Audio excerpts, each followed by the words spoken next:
The words are not a request. They are survival. A hand clamps over King Theron Ashcroft's mouth as he steps across the threshold of his own palace, expecting torchlight and ceremony, receiving only darkness and the iron grip of a terrified servant. Elara Greystone drags him backward into a linen closet, her heartbeat wild beneath his fingers. He is immortal, feared, crowned by 4 centuries of blood and decree. Yet in this moment, he obeys. Through the slatted door, voices drift closer. Seraphina's laughter, smooth as poured wine, intimate in a way it never was in their chambers. Lucien's murmurs, ambitious and hungry. Theron hears his own name spoken with clinical precision, as if discussing livestock rather than a sovereign. "He's still standing," Lucien mutters, frustration sharpening his tone. Seraphina's reply is cold silk. 3 years, Lucien. 3 years of poison in the ritual wine, and he still suspects nothing. I've doubled the dose now. By the new moon, he won't have the strength to question anything. In that instant, every dizzy spell, every wave of weakness Theron had attributed to the weight of centuries snaps into brutal focus. 3 years. The number echoes in his mind like a death knell. It wasn't age. It wasn't the burden of 400 years pressing down on immortal bones. It was poison, served with a kiss at his own table, during rites meant to honor the bloodline that built this kingdom. His queen's hands had offered him death disguised as devotion. Elara doesn't wait for him to process the betrayal. The moment the voices fade, she pulls him deeper into the palace's forgotten arteries. Servant tunnels he never knew existed. Passages that smell of dust and decades-old secrets of lives lived in the margins while kings held court in the light. When Theron reaches instinctively for the sigil ring to summon the night guard, she catches his wrist with surprising strength. "Don't!" she hisses, eyes burning in the dim light. "Your guard captain answers to your brother now. Calling him is signing your own execution order." The words hit harder than any blade. Theron stares at the ring on his finger, the symbol that had opened every door, commanded every oath, and realizes it has become a beacon for his hunters. Elara strips him of everything traceable. The sigil ring clatters into a drainage grate. His ceremonial cloak, embroidered with Ashcroft crests, is stuffed behind a rotting beam. The relic blade, passed down through 12 generations, is wrapped in kitchen rags like common cutlery. Each item removed feels like a layer of identity peeling away, leaving only flesh and fear. They slip beyond the palace walls just as alarm bells begin to toll. A false alert about an intruder, Theron realizes with sick certainty. They are already rewriting his absence into a narrative of madness or abandonment. Elara leads him through districts he has never walked, past common folk who don't recognize their king without his crown. Her small room in the servants' quarter would have felt impossibly fragile once. Thin walls, a single candle, the scent of bread and desperation. Yet it is the only sanctuary left to him. Theron collapses onto a narrow cot, his body betraying him. The poison continues its slow work. Fever climbs his spine like fingers. His vision blurs at the edges. Every time his eyes close, he hears Seraphina's voice. 3 years of poison, 3 years of slow death dressed as devotion.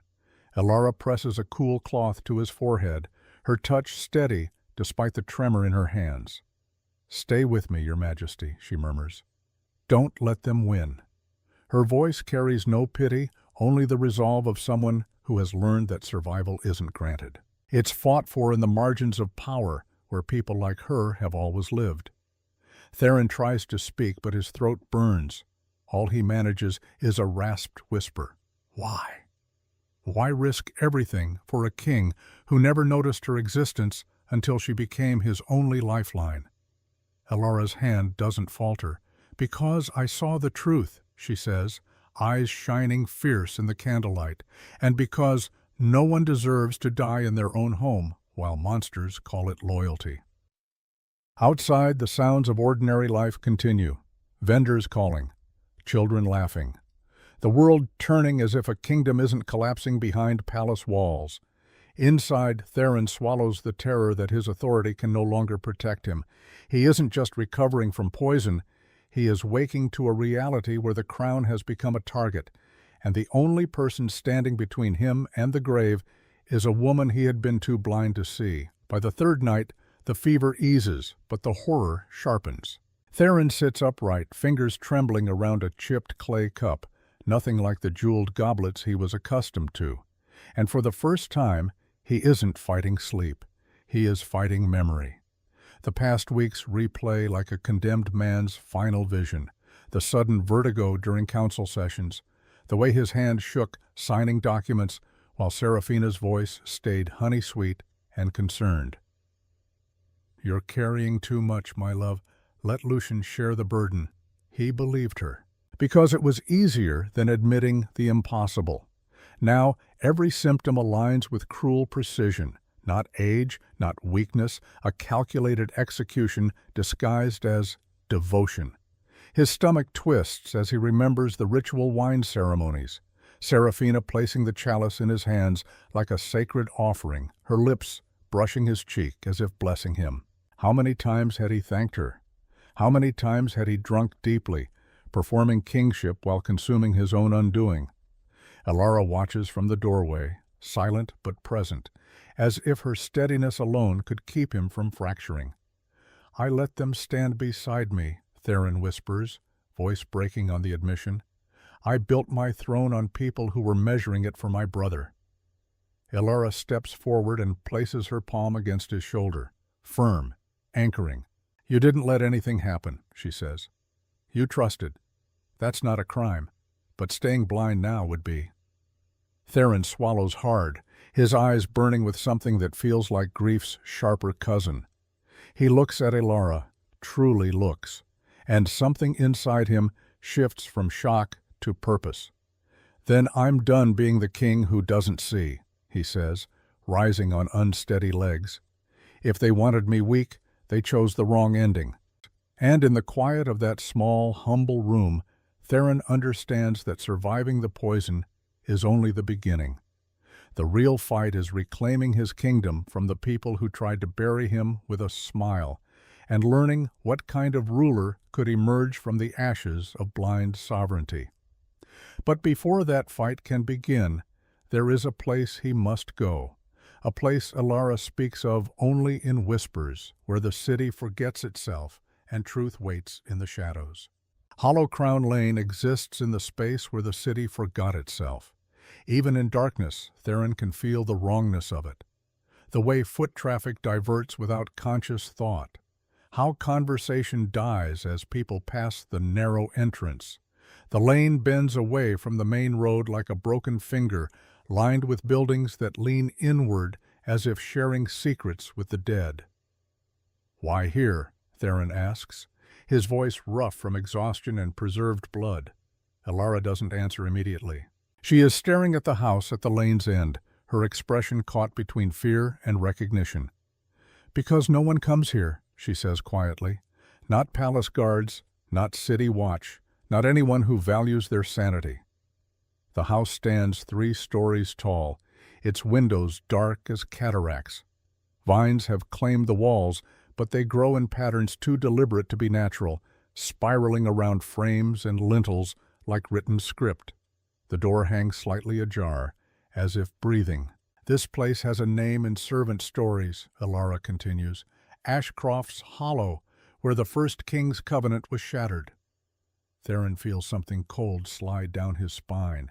He has heard fragments of the story, sanitized versions told in council chambers, stripped of their horror. Alaric Ashcroft, the progenitor of his bloodline, had died here. Not in battle or ceremony, but in betrayal so profound it had fractured something fundamental in the world. "The histories say he died in the palace," Theron protests weakly. "The histories lie," Elara says, pushing the door open. It moves silently despite its apparent decay. Inside, the air tastes of copper and time. Dust hangs suspended in shafts of moonlight that penetrate gaps in the roof. But beneath the decay, Theron can see the bones of something grander. Walls that had once been painted with murals, now faded to ghosts. Floors inlaid with symbols that still gleam faintly despite centuries of neglect. Sigils, hundreds of them, some he recognizes from his own palace, but others are older, written in a dialect of power he has never learned. Elara moves through the space with careful reverence, her fingers hovering over markings without quite touching them. "The old servants taught me to read these," she murmurs, "not the words themselves, but their purpose. These are wards, protection spells. Something was being hidden here." Theron feels it then, a resonance in his chest, deeper than heartbeat, blood memory, insistent. As if something in this house recognizes him, or recognizes what he carries inside him. The last living fragment of Alaric's lineage. They find her in what had once been a study. Isolde Ravenwood lies on a makeshift pallet, surrounded by a circle of wardstones that still pulse with faint light. She is unconscious, but breathing. Her dark hair spreads around her like spilled ink. She looks ordinary. No crown, no jewelry, no markers of significance. Yet the wards protecting her are more complex than anything guarding the royal vaults. "Who is she?" Theron whispers. Elara kneels beside the woman, her hands moving over the wardstones with newfound confidence. "I don't know," she says, "but someone powerful wanted her protected. These wards," she traces a symbol in the air, not quite touching it, "they're keyed to Ashcroft blood, old Ashcroft, before the crown corrupted everything." The words sting, but Theron cannot deny their truth. He moves closer, and the wards react to his presence, brightening slightly. The resonance in his chest intensifies until it becomes painful, a recognition that goes beyond memory into something cellular. "It's Alaric's heart," he breathes, understanding blooming with sick certainty. Or what's left of it, the wards are made from his final magic. As if responding to his words, Isolde's eyes flutter open. They are dark and ancient, holding awareness that doesn't match her seemingly young face. Her gaze finds Theron immediately, focusing with the precision of someone who has been waiting. "Ashcroft," she whispers, her voice like wind through ruins. "Finally. I thought I'd die before one of you came." "Who are you?" Theron asks, kneeling despite his weakness. Isolde's hand moves weakly, gesturing at the walls around them. "Witness, guardian, the last one who remembers what Alaric actually said before they silenced him." Her breathing grows labored. "Your queen, Seraphina, her bloodline was never meant to rule. The marriage was a mistake, a corruption of the ancient promise." "What promise?" Elara presses. But Isolde's eyes are already closing again, consciousness slipping away. Her final words come out, barely audible. "The poison. It's not just murder, it's severance. Breaking the last thread between Ashcroft blood and Alaric's oath. When you die, Theron, everything ends." Her hand falls limp. The wards around her pulse once, then settle back into their patient vigil. Theron sits back on his heels, mind reeling. Everything he believed about his lineage, about the careful architecture of his rule, is built on corrupted foundations. Seraphina hadn't just married him for power. She had married him to destroy something older than the throne itself. "Your Majesty!" Elara's voice is tight with fresh fear. She is at the window, peering through gaps in the vines. Through the greenery, Theron can see them. Torches coming up the lane, palace guards in full armor, moving with purpose rather than patrol. They know where to look. Somehow, despite the wards and the city's collective avoidance, they have been led here. "They're not searching," Elara says quietly. "They're hunting." Outside, a voice calls out, Lucien's carrying false concern and real threat. "Brother, we know you're here. Come out and we can discuss this peacefully. You're unwell. You need help." Theron looks at Isolde's unconscious form, at the wards that have kept her safe for untold years, At Ilara beside him, this woman who has saved him repeatedly with nothing but courage and forbidden knowledge. The past he has been running from has just caught up, and it brought weapons.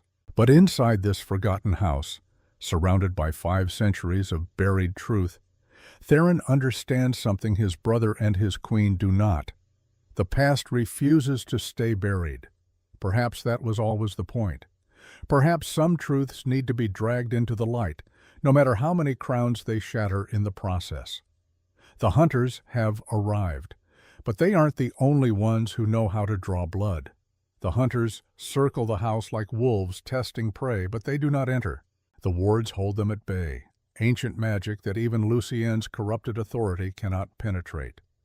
Theron watches from behind rotting curtains as torches bob and weave in the darkness, forming a perimeter that transforms sanctuary into prison. "They're waiting for dawn," Ilara whispers, her voice barely audible. "Wards like these weaken with sunlight. Old magic feeds on darkness." Theron turns back to Isolde, still unconscious within her protective circle. The glow of the ward stones casts shadows that make her seem already half-ghost, caught between this world and whatever comes after half a millennium of waiting. They have hours at most, hours to understand centuries of lies before the truth dies with them in this forgotten house. As if hearing his desperation, Isolde's eyes open fully. This time, consciousness stays. She sits up slowly, her gaze clear and devastatingly sad as it settles on Theron. "You look like him," she says softly. "Alaric, same eyes, same pride set to your shoulders." She pauses. "Even now, when you've lost everything, especially now." "Who are you?" Theron asks again, kneeling at the edge of her wards. "Isolde Ravenwood, keeper of the pact, guardian of Alaric's final testimony." She touches one of the ward stones, and it pulses with golden light. "I've been waiting 5 centuries for an Ashcroft to come here, not as conqueror, but as supplicant." Ilara moves closer, her earlier fear replaced by hungry attention, the pact the servants speak of, the one that was broken. Isolde nods, her expression ancient despite her unwrinkled face. "Alaric didn't build his kingdom on conquest alone. He made an agreement with the old families. The bloodlines that held this land before vampires claimed it, a promise. Immortal protection in exchange for willing service, not slavery, partnership." "I know this," Theron interjects. "The founding oaths are—" "Fiction," Isolde cuts him off gently. "Rewritten 3 generations after Alaric's death. The true agreement was more binding, more sacred. It required the ruling Ashcroft to marry from the servant lines, to keep power tethered to the people it governed, to remember that crowns serve those beneath them." The words land like physical blows. Theron thinks of Seraphina, noble-born, descended from the southern territories. Their marriage had been politically brilliant by every official measure, uniting fractured regions under one rule. "Seraphina," he breathes. She was never meant to stand beside an Ashcroft king," Isolde confirms. "Her bloodline sought power, not partnership. When your father broke the ancient oath and married noble instead of honoring the old pact, he severed something fundamental. The magic that bound Ashcroft rule to the people's consent began to fray. Then Theron's voice cracks. "My entire reign built on a foundation already crumbling." "You inherited the sin, Theron," Isolde says, not unkindly. "You didn't create it, but you perpetuated it by marrying Seraphina, by trusting her, by never questioning why the old families grew silent while the nobles grew loud." Ilara has gone very still. "The servant lines," she says slowly, "those who kept the pact." "Your bloodline," Isolde finishes, looking at Ilara. "Greystone is one of the oldest names. Your ancestors stood beside Alaric when he made his promise. They were witnesses, partners, the conscience of the crown." She turns to Theron. "This woman who saved you isn't just a maid. She's what you should have married, what every Ashcroft should have chosen to keep the ancient promise alive." The revelation hangs in the dusty air like smoke. Theron looks at Ilara, really looks, and sees not just the woman who pulled him from death, but the embodiment of everything his line has betrayed. The partnership they reduced to servitude, the equals they demoted to invisibility. The poison, Theron says, pieces falling into horrible alignment. It's not just about killing me. It's about severing the last thread, Isolde confirms. Your blood still carries Alaric's promise, diluted but present. When you die without an heir, without honoring the old agreement, the magic ends completely. Seraphina's line will rule unopposed, unchecked by the ancient bindings. The kingdom will belong entirely to those who see power as dominion rather than duty. Isolde reaches for Ilara's hand, pulling her into the ward circle. The magic accepts her immediately, recognizing her blood. I don't have much time left, Isolde says, her voice growing weaker. But I can teach you what you need to know. She begins tracing symbols in the air, teaching Ilara gestures with urgent precision. These are ward release patterns. They'll unlock the protections I've hidden throughout the kingdom. Testimony sealed in stone. Contracts written in blood. Proof of what was promised and what was stolen. Ilara's fingers follow the movements, clumsy at first, then finding their rhythm. If we release these wards, she says, we expose everything. Everything, Isolde confirms. The false lineages, the rewritten oaths, the agreement that should have governed centuries of rule, she looks at Theron. But it will also make you a bigger target. The moment this truth spreads, they'll hunt you with everything they have, not just to silence you, to erase the possibility that things could be different. As Isolde teaches through the night, the wardstones around them begin to glow brighter. Images flicker in their crystalline surfaces, memories preserved in magic, waiting to be witnessed.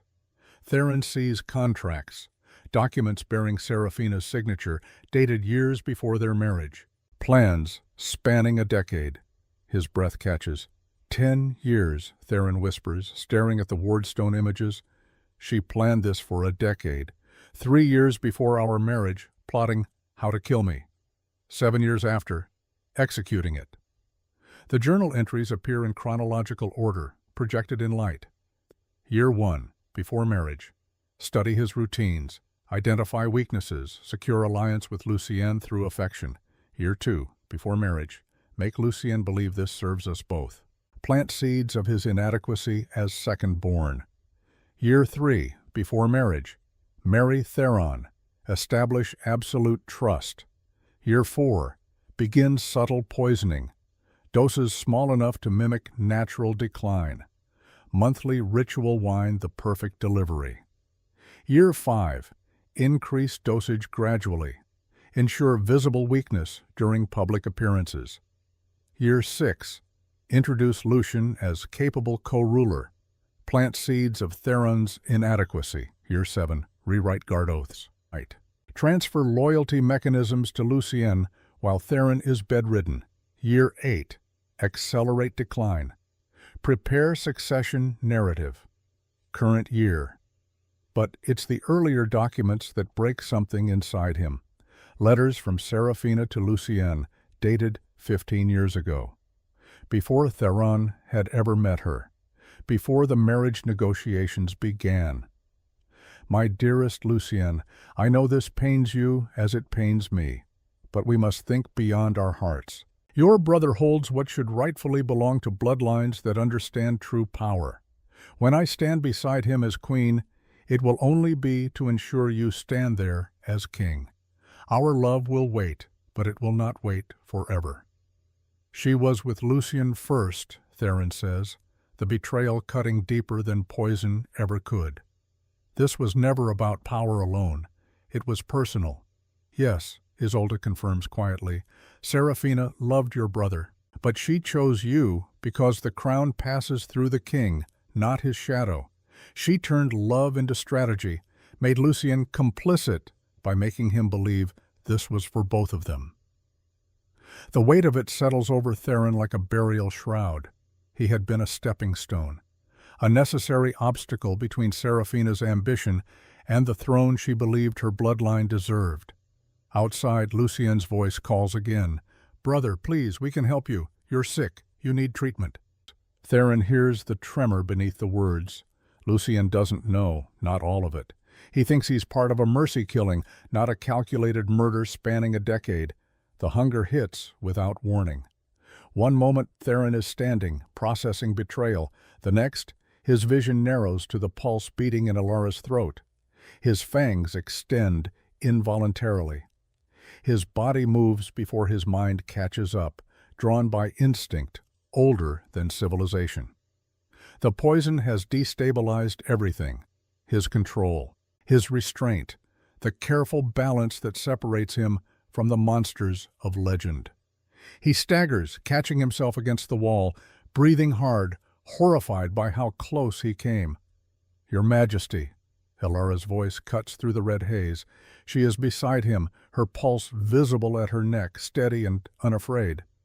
"You need to feed," she says calmly. "Not like this," Theron manages, his throat burning. "I can't. I won't." "Then you'll die," Alara interrupts. She steps closer instead of away. "The poison is eating you from the inside. You need strength, real strength, not the preserved blood I've been giving you." "I'm not asking permission," Theron growls, the words coming out more feral than intended. Alara catches his face between her hands, forcing him to meet her eyes. "Look at me," she commands. "Not the blood, me." Her fearlessness shocks him back to something like sanity. She should be terrified. He is stronger, faster, monstrous in his hunger. But she holds his gaze without flinching. "You're not a monster," she says quietly. "You're sick and starving. There's a difference." She tilts her head, exposing her throat. "I'm offering. Not because you're taking, because I'm choosing to give." That's what Alaric's promise was always meant to be. Choice, partnership, not domination.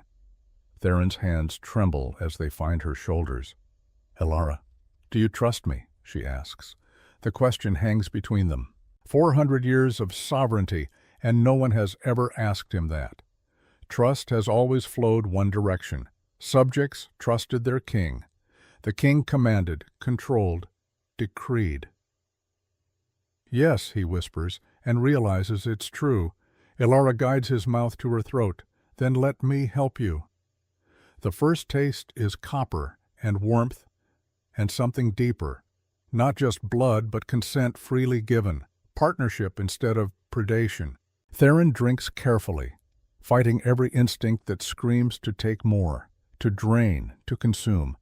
But Alara's hand on his shoulder remains steady, grounding him, reminding him that he is not the hunger, he is the man choosing to control it. When he pulls away, his vision is clearer, his strength restored. But it's the look in Alara's eyes that steadies him most. Not fear, not submission, recognition, as if she's finally seeing him see her. "Thank you," he says, and the words carry weight they've never held before. Isolde watches from her pallet, a sad smile on her ancient face.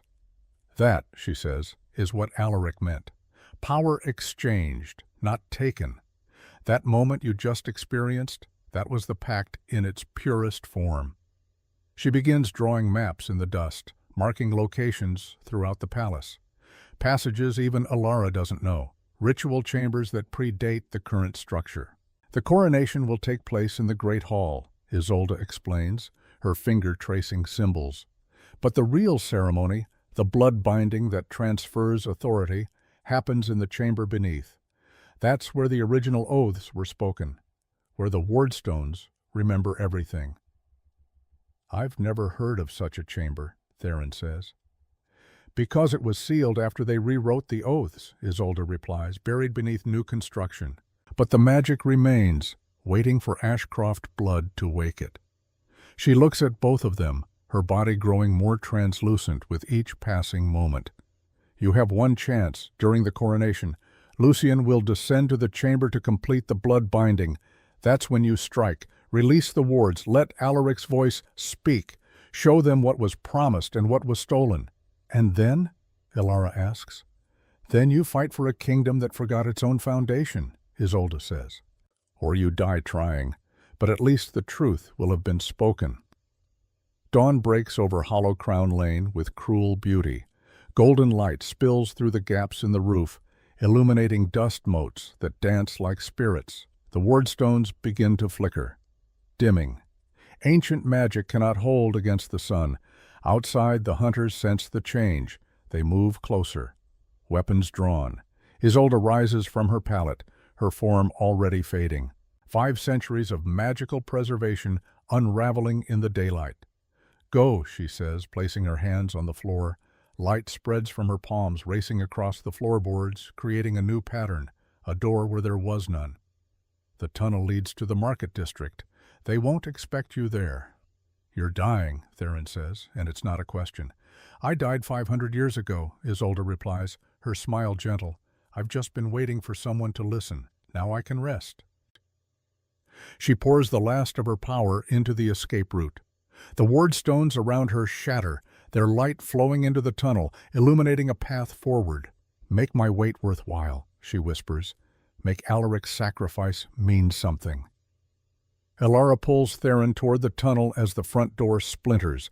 Guards pour in, Lucienne at their head. The last thing Theron sees is Isolde's form dissolving into golden light, her 500-year vigil finally complete. Then he and Elara are running through darkness, the tunnel collapsing behind them, sealing their escape and burying the past one final time. They emerge in an alley behind a baker's shop, gasping, covered in dust. The morning market is already busy, common folk moving through their daily lives, unaware that a kingdom is crumbling in the shadows. Theron and Elara disappear into the crowd. 2 more anonymous faces in a city that has forgotten how to see its king. Behind them, at Hollow Crown Lane, Seraphina Nightshade steps through the broken door. She surveys the empty room, the shattered ward stones, the dust where Isolde had lain. A smile curves her lips, cold, victorious. "Finally," she says to the empty air, "the old witch is dead. Nothing left to remember, nothing left to prove." She turns to Lucienne, who stands pale and shaken in the doorway. "Seal this place," she commands, "but burn it if you must. I want no trace left of whatever fairy tales she's been telling." As workers arrive to demolish the house, Seraphina looks out over the city. Her city now, or it will be in 2 days when Lucien wears the crown and she whispers in his ear every decision, every decree, every redistribution of power. The ancient promise is dead. The old magic is gone. And soon Theron Ashcroft will be nothing more than a cautionary tale about kings who lost their minds. She doesn't know that in the market district, among the anonymous crowds, a deposed king is learning what his kingdom looks like from the ground, learning the names of people he never saw, understanding, finally, what 5 centuries of broken promises has cost.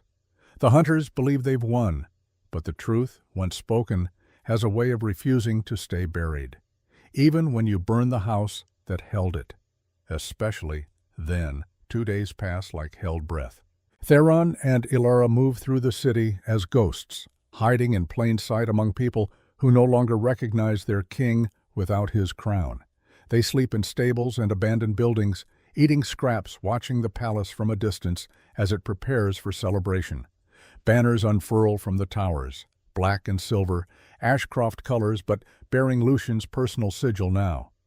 The mourning dove, symbol of reluctant duty.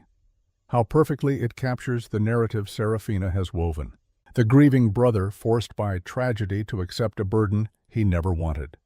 The lies spread through the kingdom like poison through veins. Theron hears them in taverns and markets. The mad king who abandoned his people. The loyal brother who will restore order. The beautiful queen who tried so hard to save her husband from his own declining mind. History being rewritten in real time. And no one questions it. No one demands proof. They want a comfortable story, and Seraphina has given them one wrapped in silk and ceremony. On the night before the coronation, Theron and Elara return to the palace. They enter through the servant passages, those narrow corridors Elara knows by heart. The kingdom's invisible architecture, built for people no one was meant to see. Every 20 feet, Elara stops to place a wardstone in a hidden alcove behind a loose brick beneath a floorboard, Isolde's final gift. Her magic preserved in these stones, waiting to speak truths that have been silent for half a millennium. They move like shadows through a building Theron once commanded.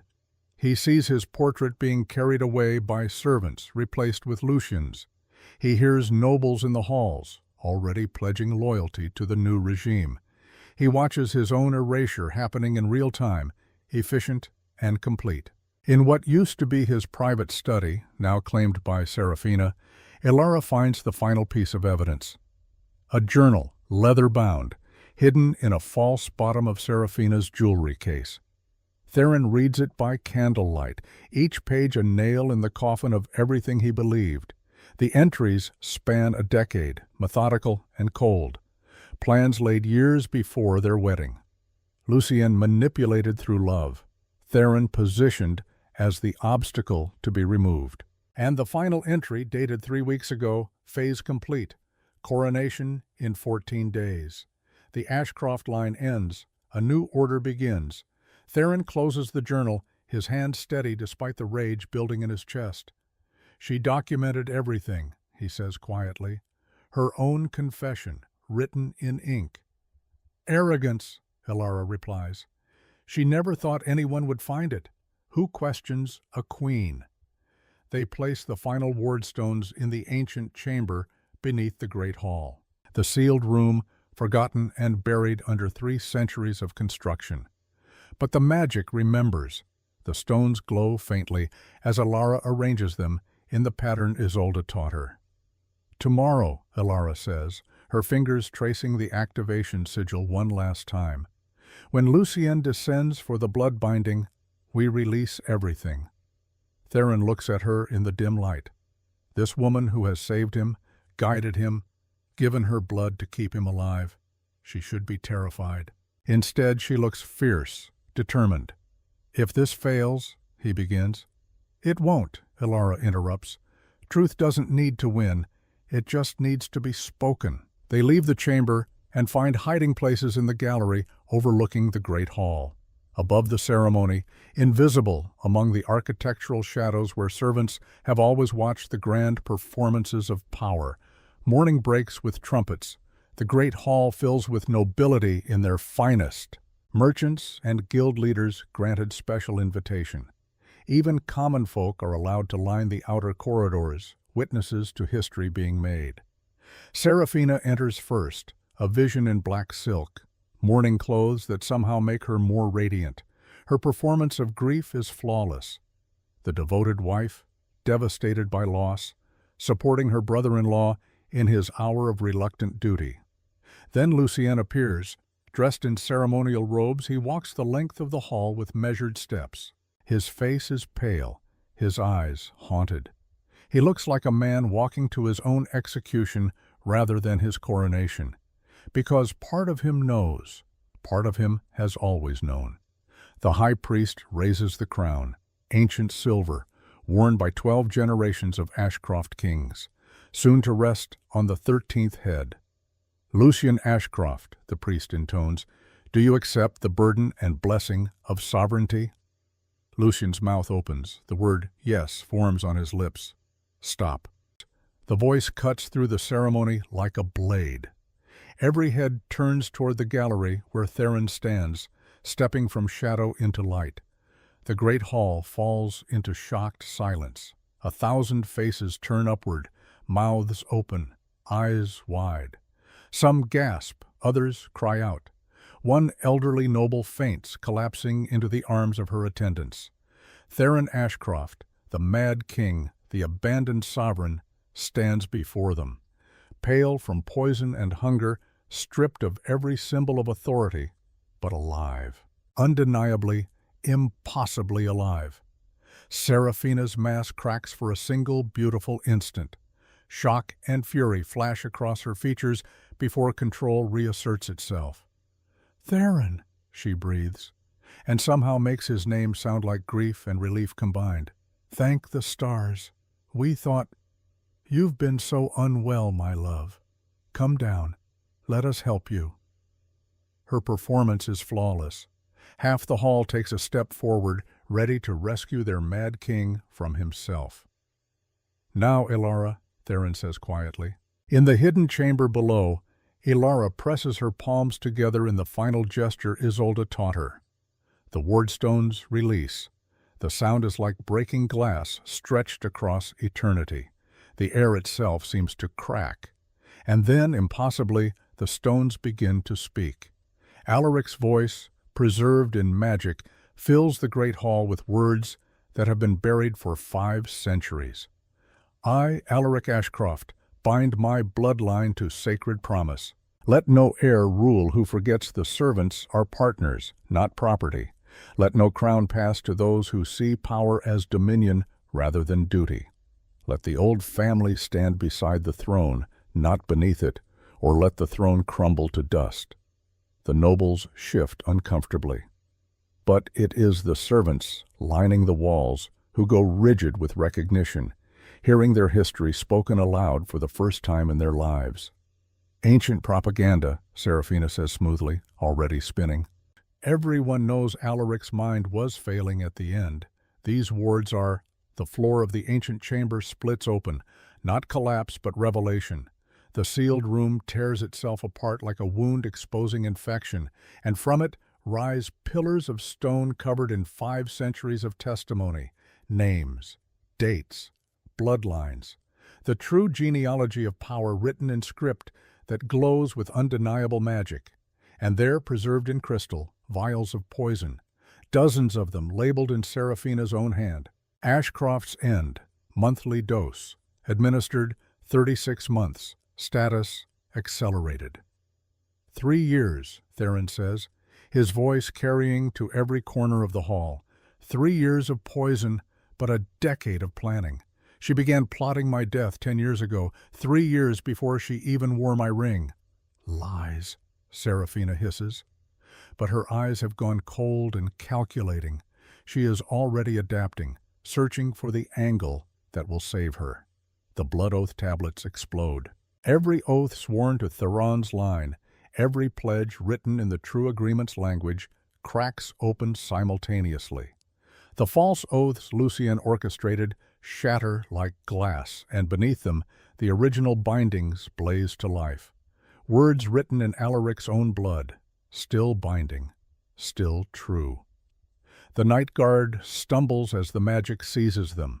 Oaths they swore 3 weeks ago evaporate, and older oaths, deeper oaths bound to Ashcroft blood and the ancient pact, surge back into their bones. Captain Reynold drops to his knees, crying out as loyalty realigns itself inside his chest. "The king!" Reynold gasps, his sword falling from nerveless fingers. By the old promise, the true king still lives. Half the guard follows him down, compelled by magic older than their treachery. Lucien stands frozen on the dais, the crown still askew on his head. We weren't supposed to," his voice breaks. "Serafina told me it was mercy, that you were suffering. That 3 years of slow decline was kinder than 3 years of poisoning," Theron repeats, descending from the gallery. The crowd parts before him like water. "But 10 years of planning. From the day we married, she was killing me." He reaches the dais and holds up Serafina's journal. She documented it all, every dose, every lie, every manipulation. He opens to a page, reads aloud. "Lucien believes this is mercy. His guilt makes him manageable." Lucien's face crumples. The crown slides from his head, clattering against stone. Serafina moves with the speed of desperate violence. Her hand flashes to her bodice, pulling a blade hidden in mourning silk. Not ceremonial, but wickedly sharp, already darkened with poison that smokes in the air. She lunges not at Theron, but at the wardstone still glowing with Alaric's testimony, as if destroying the evidence could unmake the truth. Theron intercepts her, not with royal authority or immortal strength, but with the desperate resolve of a survivor who has already lost everything except the truth. They collide on the dais in a tangle of blades and bodies. Theron feels the poisoned edge slice across his arm, fresh toxin mixing with old. But his hands find her wrist and hold. "No," he says through gritted teeth. "Not again. Never again." Serafina's mask shatters completely. The perfect queen dissolves into something feral and furious. "You were supposed to die quietly," she snarls, twisting against his grip. "Fade away, like all weak things do. Instead, you've ruined everything." Captain Reynolds and 2 guards move to restrain her, their faces twisted with shame and reborn loyalty. "Check her chambers," Theron says, holding up the journal. "The contracts are hidden with this. Agreements with the Southern Territories. Plans to dissolve the ancient promise completely once I was gone." Guards rush from the hall. The crowd erupts in whispers, shock, horror. Lucien collapses to his knees, no longer able to stand under the weight of what he has enabled. "Brother," he whispers, "I'm sorry. I'm so sorry." Captain Reynolds steps forward, tears of shame on his weathered face. He lifts the crown from where it fell, holds it out to Theron. "Your Majesty," he says, voice breaking, "forgive us. We were blind. Please, take what was always yours." The great hall falls silent, every eye on Theron, every breath held. History balanced on the edge of a moment. Theron looks at the crown, then at Alara standing beside him, covered in dust and defiant courage, at the servants witnessing from the walls, finally seen after centuries of invisibility, at Lucien, broken by choices he cannot unmake. He reaches for the crown and stops. His hand hovers above the silver, then lowers. "No," he says quietly. The word ripples through the assembly like a stone dropped in still water. Captain Reynolds' face crumples in confusion. Nobles exchange uncertain glances. "Your Majesty?" Reynolds' voice trembles. "I don't understand. The crown is yours by right, by blood, by a promise I never honored," Theron interrupts. His voice is weak from poison and exhaustion, but it carries the weight of someone who has finally learned to see. He turns to face the full assembly, nobles in their finery, servants in their shadows, guards caught between shame and restored oaths. "I was poisoned for 3 years, he says, letting the words land without embellishment. 3 years of slow murder happening at my own table, in my own bed during rituals meant to honor the very promise I was violating. And I didn't see it, not because it was hidden, but because I chose not to see." He gestures to the wardstones still glowing around the hall, to Alaric's words written in light that cannot be denied. "My ancestor made a sacred promise, partnership, not dominion, service exchanged for service, power tethered to the people it governed, and every generation since has systematically dismantled that oath while pretending to uphold it." Theron turns to Alara. "This woman saved my life. Not because she owed me loyalty, I never earned that. Not because her bloodline swore oaths. We broke those. She saved me because she possessed the moral clarity I lacked." He picks up the crown finally, but doesn't place it on his head. Instead, he sets it on a stone pedestal at the center of the dais, visible to all, but unclaimed. "Let it sit there," he says, "as a reminder that power isn't owed to anyone. It's a responsibility that must be proven worthy of bearing." He looks at Alara. "Will you stand beside me, not as a servant, but as keeper of the promise, with voice and vote equal to mine?" Alara's eyes widen. "Your Majesty, I'm not—" "You're exactly what this kingdom needs," Theron interrupts. "What it's needed for 5 centuries. A conscience, a witness, a partner." He turns back to the assembly. "I will rule again, but not yet. Not until I've walked every servant corridor in this palace. Not until I've learned the names of the people who kept this kingdom running while I looked past them. Not until I understand what Alaric's promise actually demanded." "The kingdom needs leadership," a noble protests. "The kingdom needs something better than what I've been providing," Theron counters. "Form a council, include servant voices, actual votes, not token presence. I'll take the crown when I can swear I've earned the right to wear it." The crown sits on its pedestal, waiting. A question without an easy answer. 6 months later, Theron stands in the same great hall. But everything has changed. The servant galleries are no longer shadows where invisible people watch. They're filled with elected representatives who speak in council sessions with voices that matter. The corridors Theron once ignored are now paths he walks daily, learning names, hearing grievances, understanding the machinery of life that makes sovereignty possible. He has eaten with bakers and stable hands. He has listened to mothers whose children go hungry while nobles feast. He has learned that the northern wing leaks every winter and that servants have been patching it themselves for a decade while repair requests went ignored. He has learned to see. Elara stands beside him now, wearing the deep green of the Greystone line, colors that haven't been displayed openly in 2 centuries. She serves as keeper of the promise, her voice equal to his in all decisions. Some nobles resist. Many resent. But the servants, the common folk, the people who have been invisible for generations, they're beginning to hope. Captain Reynold approaches with the crown, the same crown that has waited on its pedestal for 6 months. "Your Majesty," he says. "The council has voted, unanimously. They believe you're ready." Theron takes the crown. It feels heavier than he remembers. Good. It should be heavy. He places it on his head, and this time it doesn't feel like inheritance. It feels like responsibility earned through discomfort and humility, and the understanding that old ways led to poison and betrayal. Elara stands beside him on the dais, not behind, not kneeling.